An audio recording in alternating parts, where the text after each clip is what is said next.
Putri Delina siap terima ibu sambung baru bila Sule menikah. Sule mendapat restu untuk menikah lagi dari salah satu anaknya Putri Delina. Bahkan Putri Delina siap menerima ibu sambung jika ada perempuan yang akan dinikahi Sule nantinya. Hal tersebut merupakan pengertian Putri Delina untuk Sule memiliki pendamping.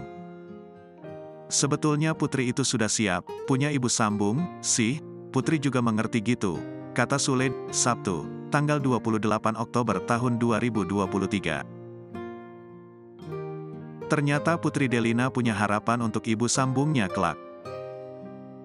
Dikatakan Sule, kekasih Jeffrey Reksa itu berharap ibu sambungnya kelak bisa jadi tempat curhat.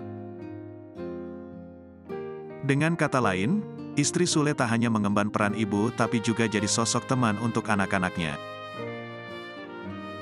Cuma ada yang dipengenin dari dia itu pasangan ayahnya bisa menjadi tempat untuk dia mencurahkan sesuatu. Pasangannya, Sule, harus mengerti dan ibaratnya mau menjadi teman, karena dia kan, anak perempuan satu-satunya, beber Sule.